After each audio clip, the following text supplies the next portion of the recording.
बच्चों ये वो न्यूमेरिकल्स हैं जो हम आपको करवा रहे हैं। मैं डिक्टेट भी करूंगा, फिर भी अगर छूट जाता है कुछ, डिक्टेट नहीं हो पाता, तो आप यहाँ से भी इसे स्टिल पॉज करके नोट कर सकते हैं। प्यारे बच्चों, आज फिर हम न्यूमेरिकल्स लेके आए हैं। अब हमने, क्योंकि हमारा सिलेबस लगभग एंड पे है, तो मैंने यही सोचा कि अब चैप्टर के साथ आपको न्यूमेरिकल्स अवेलेबल कराऊं। तो वही क्लासरूम, आपको पता है मैं क्लासरूम की तरह टीचिंग करता हूं। मैं क्लास की तरह क्वेश्चन आपको बोलूंगा, आप नोटबुक ले लीजिए, पेन ले लीजिए, नोट कीजिए। पहला क्वेश्चन, सरल आवर्त गति करते हुए कण का अधिकतम वेग 100 सेंटीमीटर प्रति सेकंड तथा अधिकतम त्वरण 157 सेंटीमीटर प्रति सेकंड स्क्वायर है। कण का आवर्तकाल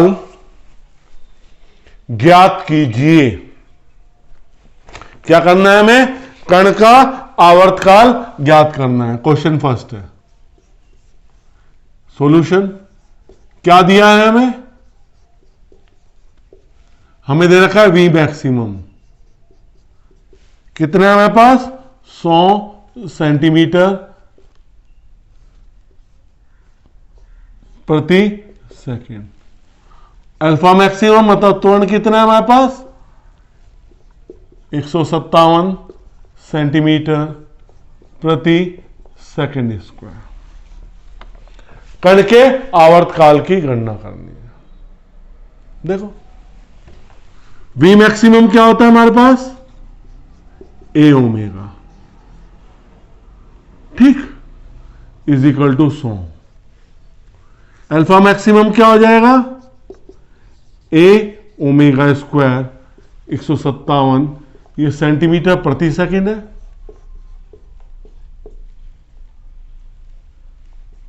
और ये सेंटीमीटर प्रति सेकंड स्क्वायर। अब भाग करते हैं। ये समीकरण 1 है, ये समीकरण 2 है। समीकरण 2 भाग समीकरण 1। ए ओमेगा स्क्वायर, ए ओमेगा 157 बटे 100, तो ओमेगा इज इक्वल टू कितना आ गया? 1.57 पर सेकेंड। ये ओमेगा क्या है आपका? कोणीय वेग। आवर्तकाल कितना हो जाएगा अब?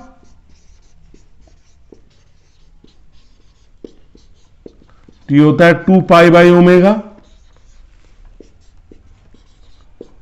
3.14, 1.57, 4 सेकेंड। तो आपका आवर्तकाल कितना आ गया? 4 सेकेंड। ये देखो डेसिमल से अगर इस स्टेप को देखना चाहते हैं, 157 से गया 2 और 2 दूनी 4। अब हम आते हैं प्रश्न नंबर 2 पर। नोट कीजिए, किसी स्प्रिंग की लंबाई में, किसी स्प्रिंग की लंबाई में 0.1 मीटर, 0.1 मीटर का परिवर्तन करने पर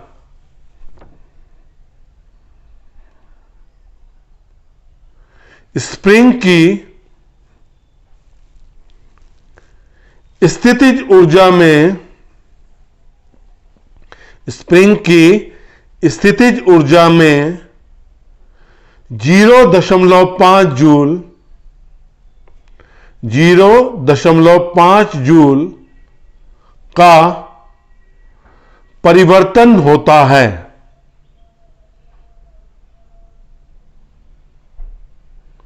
स्प्रिंग का बल नियतांक ज्ञात कीजिए।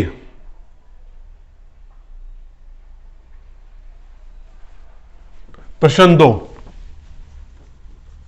क्या क्या दिया है हमारे पास? सॉल्यूशन। एक स्प्रिंग की लंबाई में आप कितनी लंबाई में कितना परिवर्तन कर रहे हैं? 0.1 मीटर। तो स्थितिज ऊर्जा में कितना परिवर्तन हो जाता है? 0.5 जूल। स्प्रिंग के लिए सूत्र होता है delta U is equal to half K Y square. K का मान ज्ञात करना है 2 delta U upon Y square. 2 0.5 delta Y 0.1। 2 गुणा 0.5 0.1 0.1। तो कितना आ जाएगा? 20 गुणा 5 जूल। तो कितना आ जाएगा ये? जूल नहीं, सॉरी, इसका मात्रक क्या होता है? न्यूटन प्रति मीटर। न्यूटन प्रति मीटर। तो कितना आ गया? के 100 न्यूटन प्रति मीटर। तो 2 क्वेश्चन आपके सॉल्व हो गए। ये बहुत साधारण क्वेश्चन थे। मैं जो क्वेश्चनों की हार्डनेस है वो धीरे धीरे हम बढ़ाते हैं। अब तीसरा क्वेश्चन इंपॉर्टेंट क्वेश्चन है। ये इसकी सरलावर्त गति की विस्थापन समीकरण पे है।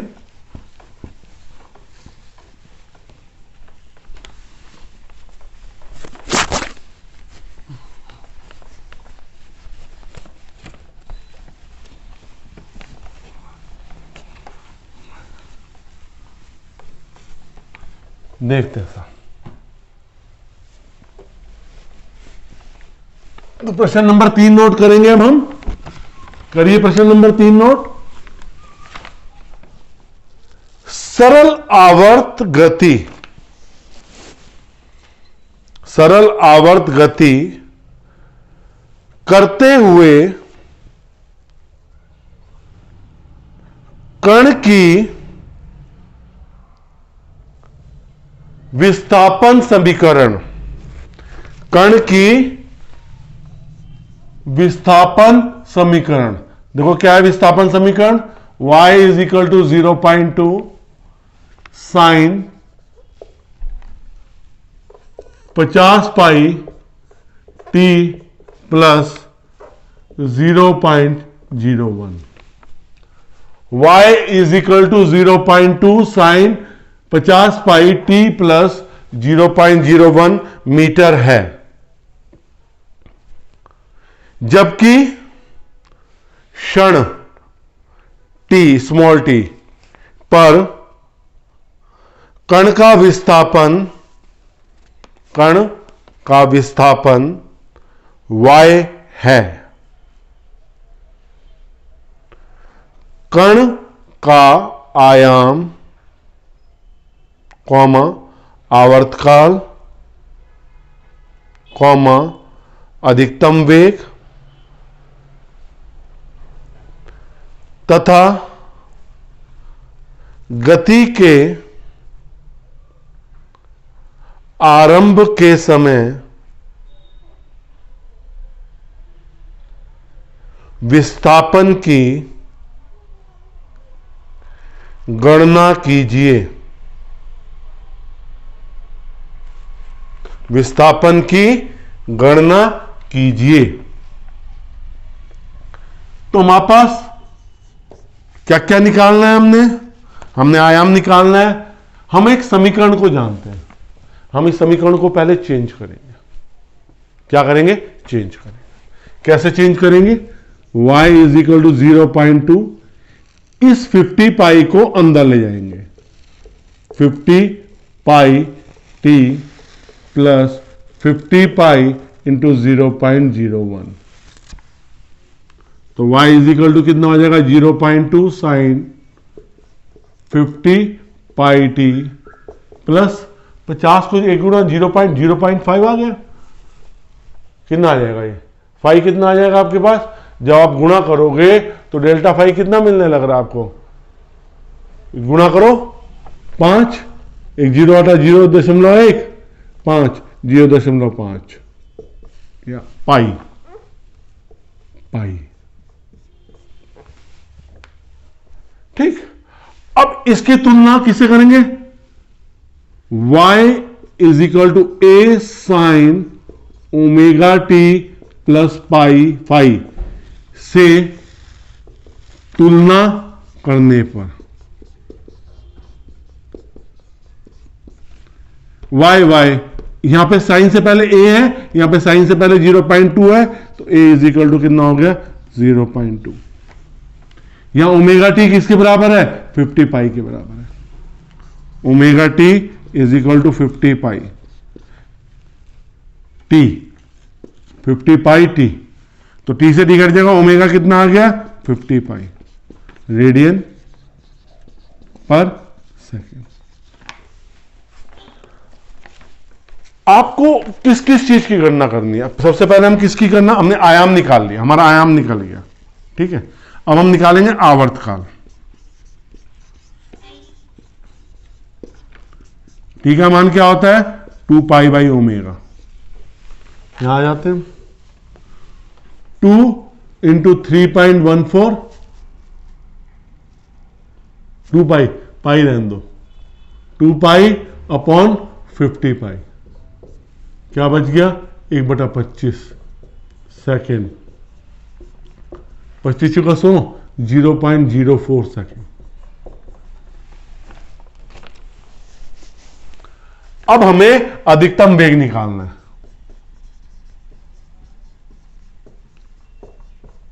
वी मैक्सिमम कितना होता है अधिकतम वेग? ए ओमेगा के बराबर। ए कितना है हमारे पास? 0.2। ओमेगा कितना है? 50 पाई। कितना आ जाएगा जब गुणा करेंगे हम? 10 पाई मीटर प्रति सेकेंड। अब ये इसने एक चीज का आरंभ के समय पे विस्थापन, आरंभ के समय विस्थापन, आरंभ के समय विस्थापन का मतलब है t इज इक्वल टू 0 पर, t इज इक्वल टू 0, ठीक है। तो हम समीकरण ले रहे हैं y is equal to 0.2 sine 50 pi T plus इसको क्या लिखेंगे? 0.5 पाई। अब t इज इक्वल टू 0 जब मैं लिखूंगा तो y कितना हो जाएगा? 0.2 साइन 50 पाई इंटू 0 प्लस 0.5 पाई, तो y इज इक्वल टू कितना हो जाएगा? 0.2 sine pi by 2, sorry sine pi by 2। Pi by 2 की वैल्यू कितनी होती है? 1, तो y कितना आ गया? 0.2 मीटर। तो आपकी विस्थापन की गणना होगी, आपके वेग की गणना होगी, आपके आवर्तकाल की गणना होगी, ठीक है साहब, और आपके आयाम की गणना होगी। बस की तुलना करनी है। साइन का जो भी बाहर का है वो आयाम होता है, अंदर ओमेगा टी प्लस फाई होता है, तो जो भी वैल्यू थी हम इसलिए अंदर ले गए थे इसे। तो ये हमारा तीसरा क्वेश्चन भी सॉल्व हो गया। बच्चों न्यूमेरिकल्स हार्ड नहीं होते, आप थ्योरी की वीडियो ध्यान से देखिए, उन डेरिवेशंस को समझिए जो डेरिवेशन आपको समझाए गए हैं, उन्हीं पे बेस्ड न्यूमेरिकल्स होते हैं बेटे हमारे। तो हम इन समीकरणों को, जो सरल आवर्त गति की समीकरण है y is equal to A sine omega T, उसमें कलांतर आ जाता है फाई, उस कलांतर को ऐड कर देते हैं, कहीं कहीं साधारण रूप से समीकरण को लेंगे हम, तो इस तरह से न्यूमेरिकल सॉल्व होते जाते हैं। आपको क्या करना है? एकाग्रता दिखानी है न्यूमेरिकल करने में, और जैसे मैं समझा रहा हूं वैसे करना है। आप अनसोल्व प्रॉब्लम भी कर लेंगे अपनी बुक की। चौथा क्वेश्चन नोट कीजिए। चौथा क्वेश्चन, एक भारहीन स्प्रिंग से 1.0 किलोग्राम का एक पिंड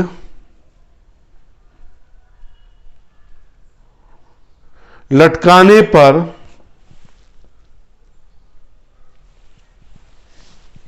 उसकी लंबाई 2 सेंटीमीटर बढ़ जाती है। 2 सेंटीमीटर बढ़ जाती है। Full stop. इस पिंड को 10 सेंटीमीटर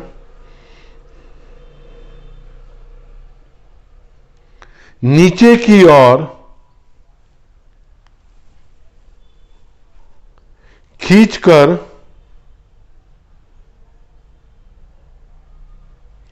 छोड़ दिया जाता है। छोड़ दिया जाता है। Full stop. स्प्रिंग के कंपन का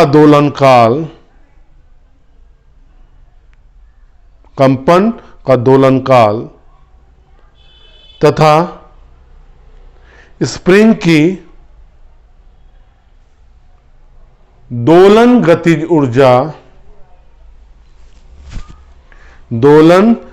ऊर्जा ज्ञात कीजिए। ब्रैकेट में स्मॉल जी गुरुत्वीय त्वरण small G is equal to 10 metre प्रति सेकंड स्क्वायर। तो देखते हैं प्रश्न नंबर 4।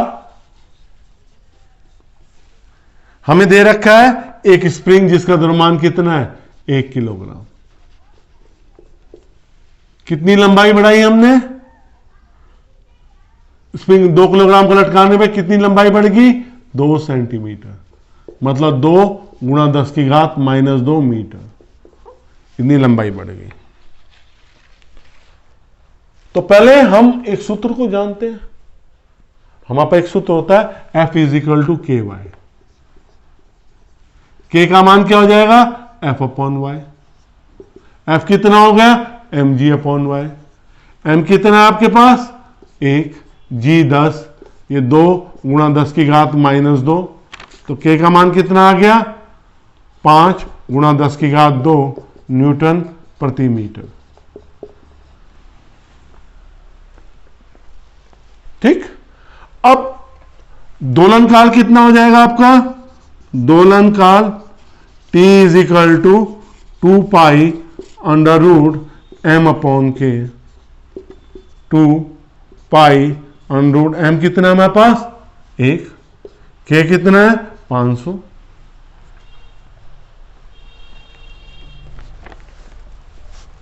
तो जब हम इसकी वैल्यू पुट करेंगे 2 × 3.14 10 आ जाएगा √5।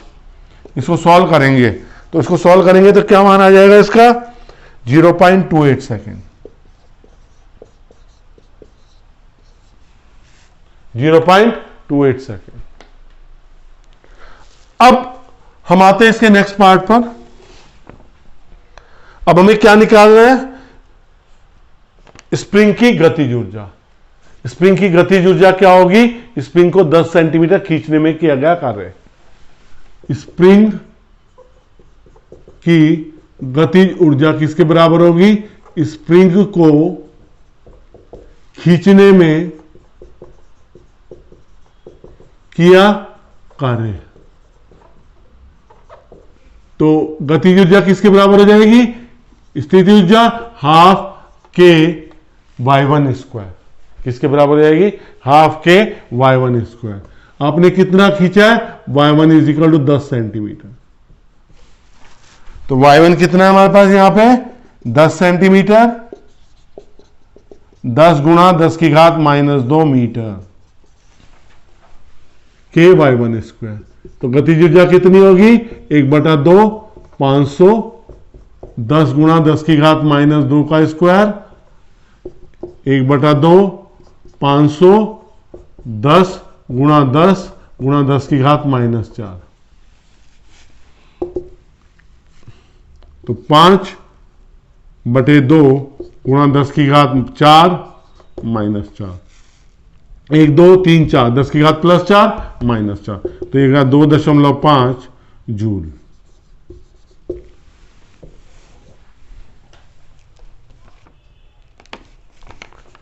क्वेश्चन नंबर 5, ये सरल लोलक पे है। एक सरल लोलक का आवर्तकाल, एक सरल लोलक का आवर्तकाल 4 सेकंड तथा प्रभावी लंबाई 4 मीटर है। Full stop. इसकी लंबाई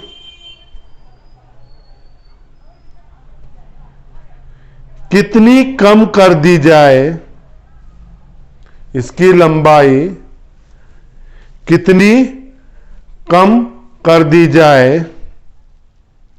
कि वह 40 सेकंड में 20 दोलन करने लगे। 40 सेकंड में 20 दोलन करने लगे। यहीं से शुरू करते हैं क्वेश्चन नंबर 5। प्रश्न 5 हमें क्या क्या दिया है? हमें दे रखा आवर्तकाल T1 कितना दे रखा है? 4 सेकंड। प्रभावी लंबाई कितनी है? 4 मीटर। सूत्र लगाया T1 = 2 पाई L1/G। 4 = 2 पाई √4/G, पहली समीकरण। अब नया आवर्तकाल कितना हो जाएगा? नया आवर्तकाल कितना हो गया आपके पास? T2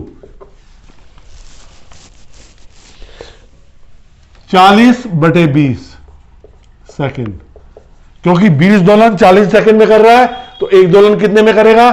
40/20, तो T2 कितना आ गया? 2 सेकंड। L2 पता नहीं, तो सूत्र क्या आ जाएगा? T2 = 2 पाई √L2/G, तो 2 = 2 पाई √L2/G। इसलिए समीकरण 2। समीकरण 2 बटे समीकरण 1, 2/4 2 पाई √L2/G 2 पाई √L1, L1 का मतलब 4/G। कितना हो जाएगा ये आ जाएगा √L2/4। ठीक है, ये कितना बचा? 1/2 √L2/2। ठीक, तो 2 से 2 कट गया, √L2 कितना आ गया? 1, तो वर्क कर दिया। L2 = 1 का स्क्वायर, तो L2 कितना आ गया? 1 मीटर। प्यारे बच्चों, मैंने आपको सारे स्टेप समझाए हैं, सारी कैलकुलेशन करिए। इस कैलकुलेशन को छोड़ के √5 का स्क्वायर रूट निकालने का।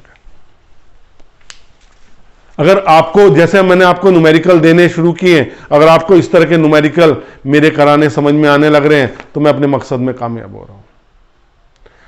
तो अगर मैं अपने मकसद में कामयाब कब होऊंगा? जब आप मेरे वीडियो को लाइक करेंगे, शेयर करेंगे अपने साथियों के साथ, और चैनल को सब्सक्राइब नहीं किया है तो चैनल को सब्सक्राइब जरूर कीजिए। इसी तरह आपको वीडियो थ्योरी के साथ एंड में उनके चैप्टर के न्यूमेरिकल की वीडियो भी उपलब्ध होती रहेगी। बहुत बहुत धन्यवाद।